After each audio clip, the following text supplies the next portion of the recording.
Hello everyone. आज हम लोगों का एविडेंस एक्ट का 12वां दिन है, जिसमें हम सेक्शन 74 से लेकर 100 सेक्शन तक का एक्सप्लेन करेंगे। इम्पोर्टेंट टॉपिक है बहुत ज़्यादा। सबसे पहली धारा जो हम पढ़ने जा रहे हैं वो है धारा 74 सेक्शन 74, लोक दस्तावेज हैं। 74 में लोक दस्तावेज के बारे में बताया गया कि कौन कौन से लोक दस्तावेज हैं। इसीलिए 74 सेक्शन को बहुत ध्यान से समझ लीजिए, क्योंकि 75 में सिर्फ ये बताया गया है कि कौन से प्राइवेट दस्तावेज हैं। 74 में लोक दस्तावेज, पब्लिक डॉक्यूमेंट्स, और धारा 75 में, सेक्शन 75 में क्या है, प्राइवेट डॉक्यूमेंट्स की बात होगी। तो 75 में सिर्फ इतना बताया जाएगा कि जो लोक दस्तावेज नहीं होते वो सारे के सारे प्राइवेट दस्तावेज होते हैं। इसलिए आप लोक दस्तावेज को बहुत ध्यान से समझ लें। क्या क्या है लोक दस्तावेज? पहली बात, पहले पॉइंट, वे दस्तावेज जो, पहली बात, प्रभुत्ता संपन्न प्राधिकारी। प्रभुत्ता संपन्न प्राधिकारी वो प्राधिकारी होती है जिनके सॉवरेन अथॉरिटी, जिनको पूरी अधिकार होता है किसी भी बात का, तो उन प्राधिकारियों के। दूसरी बात, शासकीय निकायों और अधिकरणों के। शासकीय निकाय कहते हैं ऑफिशियल बॉडीज के, ऑफिशियल बॉडीज को। तो जो प्रभुत्ता संपन्न प्राधिकारी हो, या फिर दूसरी बात, शासकीय निकायों और अधिकरणों के पास, या तीसरी बात, भारत के किसी भाग या कॉमनवेल्थ के या किसी विदेश के विधायी या न्यायिक या कार्यपालक लोक ऑफिसर के कार्यों के अभिलेख के रूप में। क्या मतलब है? वो सारे दस्तावेज लोक दस्तावेज हैं जो कि या तो प्रभुत्ता संपन्न प्राधिकारी के अंडर में है, या शासकीय निकायों अधिकरणों के पास, या फिर भारत के किसी भाग में, या फिर कॉमनवेल्थ या विदेश से संबंधित कोई विधायी या न्यायिक या कार्यपालक ऑफिसरों के पास कार्यों से संबंधित जितने भी अभिलेख हैं वो सारे के सारे लोक दस्तावेज हैं। ये बात बहुत ध्यान से समझिएगा, थोड़ी सी टिपिकल लगती है क्योंकि ये पूछे जाते हैं कि कौन कौन से लोक दस्तावेज होते हैं। उसके बाद दूसरे पॉइंट में बता दिया गया किसी राज्य में रखे गए प्राइवेट दस्तावेजों के लोक अभिलेख। कहने का मतलब है कोई राज्य है, वहां पर अगर लोक अभिलेख मतलब पब्लिक के जो डॉक्यूमेंट्स हैं वो अगर रखे हुए हैं, प्राइवेट दस्तावेज रखे हुए हैं किसी राज्य में, तो वो भी क्या होते हैं, क्या कहलाएंगे, लोक दस्तावेज हो जाते हैं। वो जब वो राज्य की कस्टडी में रखे हों तो वो वही प्राइवेट दस्तावेज लोक दस्तावेज हो जाते हैं। इसलिए इस पॉइंट को बहुत ध्यान से समझ लीजिए। 2 पॉइंट में बता दी गई बात कि लोक दस्तावेज क्या क्या होते हैं। फिर हमने उदाहरण भी दे दिया, जैसे सरकारी राजपत्र है, संस्वीकृतियां हैं, खसरा है, वारंट है, न्यायालय की डिक्री है, चार्जशीट है, शील नहीं, चार्जशीट है ये लिखा हुआ, शील लग रहा है, मतपत्र है या प्रशासनिक रिपोर्ट है। ये तमाम चीजें क्या होती हैं, लोक दस्तावेज होती हैं। 75 में सिर्फ हमने बताया था प्राइवेट दस्तावेज के बारे में बताया गया, और सिर्फ ये कह दिया गया है कि जितने भी दस्तावेज बच रहे हैं किससे, लोक दस्तावेज के अलावा वो सारे के सारे दस्तावेज प्राइवेट दस्तावेज हैं। सेक्शन 76 में आ जाए, बहुत इंपॉर्टेंट है। 76 धारा पूछी जाने लगी है कि लोक दस्तावेजों की प्रमाणित प्रतियां किस सेक्शन में है। तो धारा 46 में है, इस 76 में है।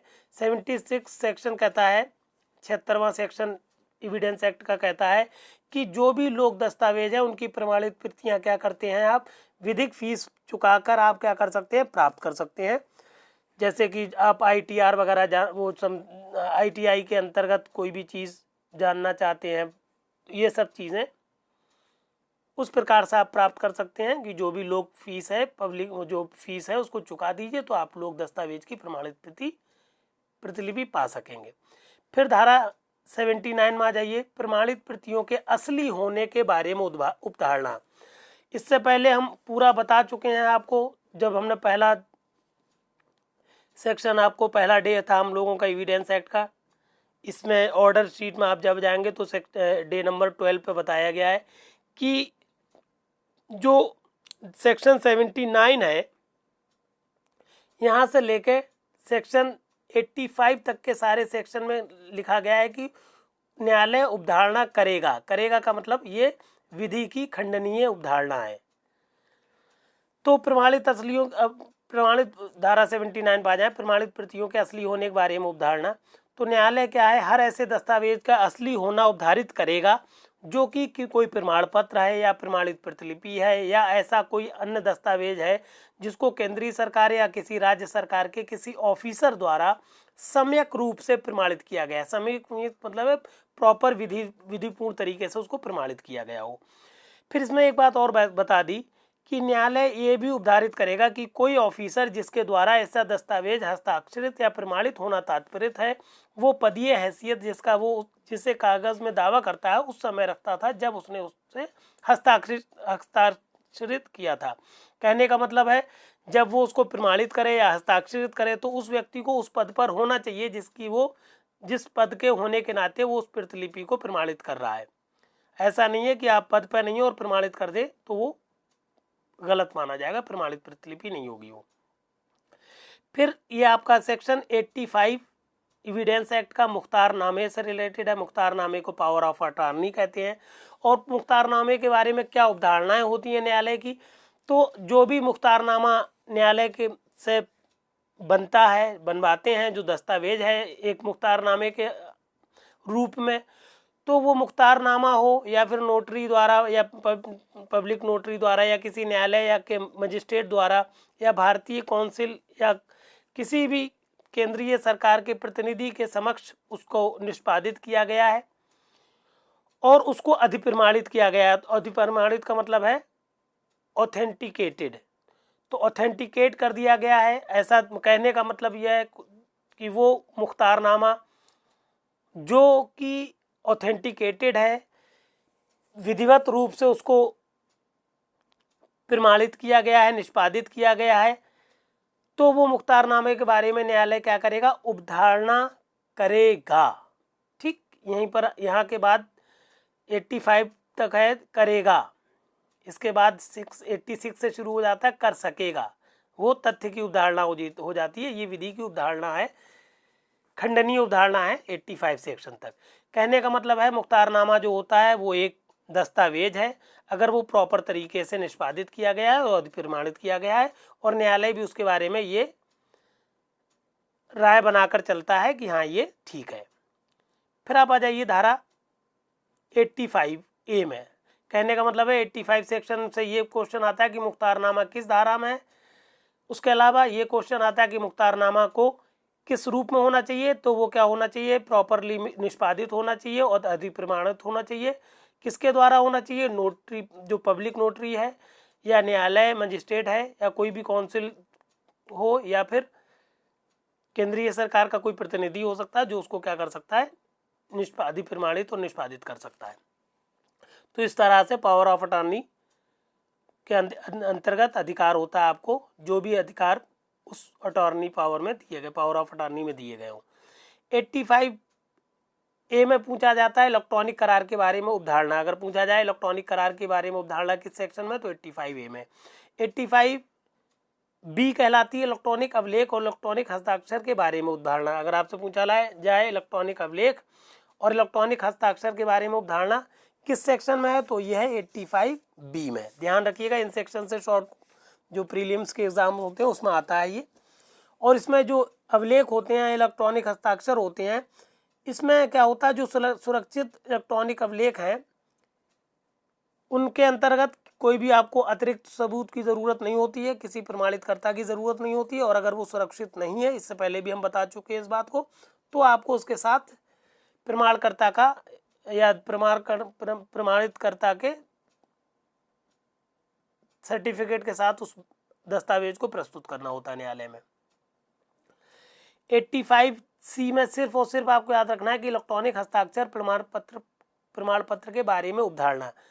तो ये सारी की सारी उपधारणाएं क्या हैं, चूंकि हम बता चुके हैं 85 तक कि ये सारी की सारी विधि की खंडनीय उपधारणाएं, इनमें कहा जाता है कि न्यायालय उपधारित करेगा। तो होगा क्या, अगर बात की जाए तो इसमें भी वही बात है कि जब तक प्रतिकूल साबित ना किया जाए तो सुरक्षित जो इलेक्ट्रॉनिक हस्ताक्षर हैं उनमें क्या होगा, प्रमाण पत्र की ज़रूरत नहीं है। बाकी अगर सुरक्षित नहीं है तो उसके लिए आपको प्रमाण पत्र देने की ज़रूरत है। पूछा जाता है आपको तार संदेशों के बारे में उपधारणा किस धारा में, तो धारा 88 में बताया गया है तार संदेशों के बारे में उपधारणा। अब यहाँ से ये चूंकि 88 है तो इसका मतलब ये यहाँ पर लिखा होगा कि उपधारणा कर सकेगा, ये तथ्य की उपधारणा है, खंडनीय है। 89 जो है एक्सेप्शन में थी, इसमें क्या होगा, उपधारणा करेगा होगा। हमने बता चुके हैं, ये पहले टर्न पर हमने सब बताया आपको। तो 85 पहले सेक्शन समझ ले क्या है, पेश ना की गई दस्तावेजों के सम्यक निष्पादन आदि के बारे में उपधारणा। क्या मतलब है इसका, पहले तो मतलब समझ ले। कहने का मतलब है न्यायालय ने किसी पक्षकार से कहा कि आप क्या करिए, दस्तावेज को पेश करिए। आप क्या कर रहे हैं, दस्तावेज पर पेश करने में आनाकानी कर रहे हैं, उपेक्षा कर रहे हैं, लापरवाही कर रहे हैं, पेश करना नहीं चाह रहे हैं। तो न्यायालय ये मान के चलेगा, उपधारणा करेगा न्यायालय कि जो आप पेश नहीं कर रहे हैं उपधारणा तो सॉरी दस्तावेज, वो क्या है, विधि के रूप से अपेक्षित प्रकार से जिस तरह से होना चाहिए वो अनुप्रमाणित है, मतलब अटेस्टेड है, स्टाम्पित है, मतलब स्टाम्प लगी हुई है, और निष्पादित की गई है। कहने का मतलब है आप जानबूझ कर नहीं दे रहे हैं दस्तावेज, इसलिए वो न्यायालय ये मान के चलता है, उपधारणा करता है कि ऐसा दस्तावेज अटेस्टेड है, स्टाम्पित है, और प्रॉपर तरीके से क्या किया गया है, उसको निष्पादित किया गया, एग्जीक्यूट किया गया, इसीलिए आप बच रहे हैं न्यायालय के समक्ष दस्तावेज को लाने से। फिर धारा 30 आ जाइए, इंपॉर्टेंट है एविडेंस एक्ट की, सॉरी 30 कह रहे हैं 90, धारा सेक्शन 90 धारा 90 एग्जैक्टली शब्द इस तरह से है, 30 धारा 90 के 30 वर्ष पुरानी दस्तावेज के बारे में उपधारणा। क्या हो, कोई भी दस्तावेज जो 30 साल पुराना हो और जो न्यायालय की नज़र में ऐसे व्यक्ति की अभिरक्षा में है, चाहे वो न्यायिक अभिरक्षा में हो या कि कहीं ऐसी अभिरक्षा में है जहां वो समझता हो न्यायालय कि ये सुरक्षित अभिरक्षा है, तो वहां पर न्यायालय ये उपधारित कर सकेगा कि वो दस्तावेज उस व्यक्ति के हस्तलेख में है और सम्यक रूप से निष्पादित किया गया है, उसको एग्जीक्यूट किया गया है तथा अनुप्रमाणित किया गया है। कहने का मतलब है 30 वर्ष पुराने दस्तावेज के बारे में न्यायालय ये उपधारणा कर सकेगा कि अगर वो उपयुक्त या सक्षम व्यक्ति की अभिरक्षा में है तो वो प्रॉपर तरीके से निष्पादित हुआ था, अनुप्रमाणित किया गया था, और उसी व्यक्ति के हस्तलेख में जिसकी बात न्यायालय में चल रही है। उत्तर प्रदेश के मामलों में 30 वर्ष की जगह क्या है, 20 वर्ष प्लेस कर दिया गया है। मतलब उत्तर प्रदेश के लिए 30 वर्ष पुरानी दस्तावेज की जगह पर क्या होगा, आप 20 वर्ष पढ़ेंगे। ठीक, ये शब्द HGS में आया है, ये क्वेश्चन आया था कि उत्तर प्रदेश के लिए अगर प्रश्न आता है, अगर आप उत्तर प्रदेश का एग्जाम दे रहे हैं तो सेक्शन 90 में आप 20 वर्ष यूज करेंगे, 30 वर्ष नहीं। फिर धारा 90 का पे आ जाइए, 90A 5 वर्षीय पुराने इलेक्ट्रॉनिक अभिलेख के बारे में उपधारणा। अगर कोई इलेक्ट्रॉनिक अभिलेख है तो क्या होगा, वो 5 वर्ष अगर पुराना है तो उसके बारे में भी क्या करेगा, न्यायालय उपधारणा कर सकेगा कि वो प्रॉपर तरीके से एग्जीक्यूट किया गया था, अनुप्रमाणित था, और उस व्यक्ति के हस्तलेख द्वारा उसको वेरीफाई किया गया था। ये चूंकि धारा अंतः स्थापित हुई है IT एक्ट आने के बाद 2000 में, तो इसमें यही पूछा जाता है इलेक्ट्रॉनिक हस्ताक्षर के बारे में 30 वर्ष की जगह 5 वर्ष आ जाते हैं। फिर आपकी अध्याय 5 खत्म हो गई धारा 90 पर, अब अध्याय आपकी 6 शुरू हो गई है जो धारा 91 से लेकर धारा 100 तक चलेगी। इस पूरी अध्याय में 2 धाराएं बहुत इंपॉर्टेंट हैं, और ये अध्याय 6 जो है ये दस्तावेजी साक्ष्य द्वारा मौखिक साक्ष्य के अपवर्जन के विषय में है। कहने का मतलब है कहीं पर भी अगर दस्तावेजी साक्ष्य प्रस्तुत किए जाने हैं या किए जा रहे हैं या किया जाना चाहिए, वहाँ पर मौखिक साक्ष्यों को पेश नहीं कर सकते आप। ये पूरी धारा अध्याय 6 कहती है, जिसमें से पहली अध्याय जो अध्याय 6 है इसकी पहली धारा देखें, धारा 91 सेक्शन 91 बहुत इंपॉर्टेंट सेक्शन है, ये ध्यान से इसको समझ लें। थोड़ा सा टिपिकल माना जाता है, समझ में नहीं आता है, इसलिए आप थोड़ा सा ध्यान दें। सेक्शन 91 एविडेंस एक्ट का कहता है कि दस्तावेजों के रूप में लेखबद्ध संविदाओं के अनुदान, संविदाओं के कौमा अनुदानों के या अनुदानों तथा संपत्ति के अन्य व्ययों के निबंधनों, निबंधन कहते हैं मना करने का, निबंधनों का साक्ष्य। कहने का मतलब क्या हुआ, इस पूरे सेक्शन 91 में ये बताया गया है कि अगर कहीं पर क्या हो कि कोई दस्तावेज बनाए गए पक्षकारों के द्वारा, तो दस्तावेजों के अनुसार उन्होंने क्या है कुछ संविदा की हो या किसी को ग्रांट प्रदान की हो दस्तावेजों के माध्यम से, या किसी संपत्ति का व्ययन किया हो। व्ययन मीन्स होता है, व्यय करने का मतलब होता है खरीद फरोख्त वगैरह, चाहे बेचा हो चाहे खरीदा हो। ठीक, तो होता क्या है, इसको कहते हैं इंग्लिश में कहते हैं डिस्पोजिशन ऑफ प्रॉपर्टी, इधर से उधर करना संपत्ति को। तो कोई भी संविदा अगर पक्षकारों ने कर ली है जो लिखित रूप में है, दस्तावेजों के फॉर्म में है, या फिर किसी को कोई ग्रांट प्रदान किया है, या संपत्ति का कोई क्या किया है व्ययन करना है उन लोगों को, तो अगर ये बात क्या हो दस्तावेजों के रूप में हो, तो कोई भी बात जो लेखबद्ध कर दी गई है, ऐसी संविदा अनुदान या संपत्ति के अन्य व्ययन को साबित किए जाने के लिए स्वयं उस दस्तावेज के सिवाय उन दशाओं में जिनमें द्वितीय साक्ष्य ग्राह्य है, उसके अंतर्वस्तु के द्वितीय साक्ष्य के सिवाय कोई साक्ष्य नहीं दिया जाएगा। कहने का मतलब है जहाँ पर भी जब कोई संविदा कर ली जाए या कोई अनुदान के बारे में कोई लिखित स्टेटमेंट हो जाए, या संपत्ति के व्ययन के लिए कोई दस्तावेज बना दिए जाएं, तो वहाँ पर क्या होगा लेखबद्ध कर लिए गई हैं ये चीज़ें, तो उन दशाओं को छोड़कर जिसमें क्या हो आपको द्वितीय साक्ष्य देने को अनुमति हो, वहाँ पर क्या होता है, तो वहाँ अगर द्वितीय साक्ष्य देने की अनुमति है तो आप द्वितीय साक्ष्य दे सकते हैं।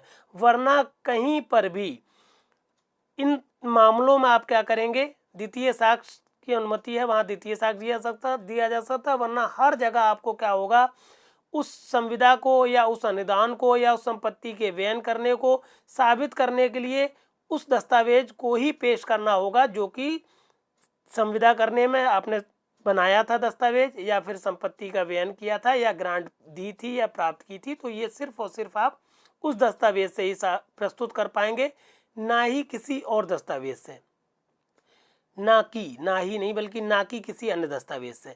इसमें दो अपवाद हैं इस धारा 91 में।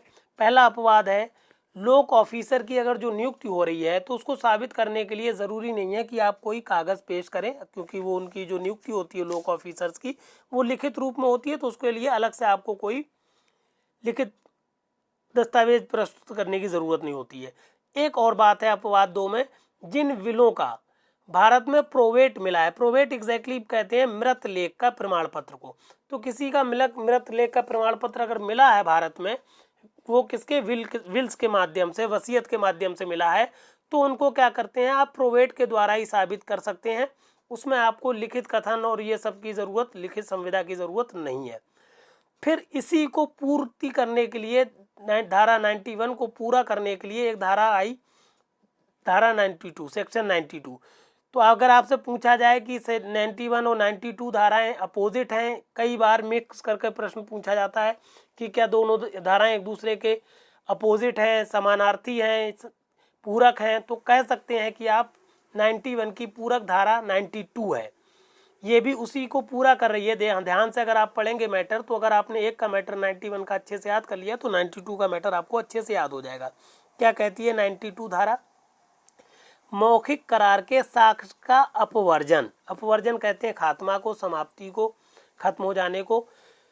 तो कहाँ पर मौखिक करार का साक्ष्य का नहीं दे पाएंगे आप, क्योंकि मौखिक साक्ष्य आप इससे पहले पढ़ चुके हैं कि दिया जा सकता है, मगर किन मामलों में मौखिक साक्ष्य नहीं दिया जाएगा ये बताती है धारा 92 एविडेंस एक्ट की।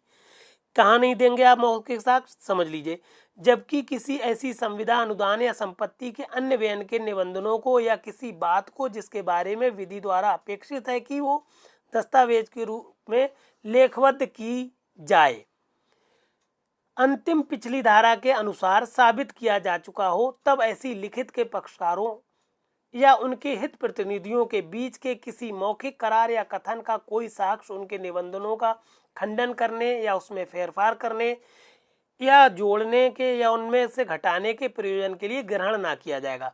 बात समझ गए होंगे कि जहाँ पक्षकारों ने क्या किया है, लिखित में कोई संविदा कर ली है या कोई दस्तावेज बना लिया है, लेखबद्ध दस्तावेज है उनके पास, चाहे वो क्या हो, संपत्ति के व्ययन से संबंधित हो या व्ययन से संबंधित हो, बेचने खरीदने से, डिस्पोजिशन से संबंधित हो, या फिर किसी ग्रांट से संबंधित हो, तो किसी भी हाल में उन पक्षकारों के बीच या उनके हित प्रतिनिधियों के बीच जो करार हो गया है लिखित में, उस करार में कुछ परिवर्तन करने के लिए या उसमें कुछ जोड़ने घटाने के लिए कहीं पर भी किसी भी हाल में मौखिक साक्ष्य नहीं दिया जाएगा या ना ही वो मौखिक करार कर पाएंगे। जो बात लिखित में हो गई है तो वो ही लागू होगी, कहीं पर भी मौखिक करार की जगह नहीं मिलेगी। कुछ लचीलापन दिखाया गया है इसमें, कुछ परंतु बता दिए गए हैं। जैसे बताया गया कि अगर मान लीजिए कोई अविधिमान करार टाइप का है तो वहाँ पर न्यायालय इनकी बात सुनेगा, या कोई कपट किया है किसी पक्षकार ने, या जो दस्तावेज बना है वो कुछ मामलों में मौन है, वो पूरी तरह से पूर्ण नहीं कर रहा है अपनी बात को, तो उस बारे में क्या होगी, छूट मिलती है इसमें कि आप अपनी बात को न्यायालय के समक्ष मौखिक रूप में रख सकते हैं। वरना 92 साफ साफ कहती है कि जहाँ पर लिखित में कोई संविदा कर दी गई हो, कोई दस्तावेज बना लिए गए हो लिखित रूप में, वहाँ पर क्या होंगे, आप मौखिक साक्ष्य नहीं देंगे। और ये धारा 90 की पूरक धारा है, इसलिए आप इसको याद रखेंगे। ये पूरा मैटर हमने आपको आज दिया। ऑलमोस्ट आज 25 सेक्शन हम लोगों ने पढ़े जो आते हैं मेनली जितने भी एग्ज़ाम्स में, चाहे वो आप HJS का एग्ज़ाम दे रहे हो, चाहे APO का दे रहे हो, चाहे PCSJ का दे रहे हो, या कोई एंट्रेंस एग्ज़ाम लॉ से संबंधित दे रहे हो, चाहे से AIBE है या फिर LLB कर रहे हो। सारे लोगों के लिए पर्याप्त मैटर है, सफिशेंट मैटर है, इसलिए आप सबको ये मैटर शेयर कर दीजिए और हमारे चैनल को सब्सक्राइब कर लीजिए। धन्यवाद।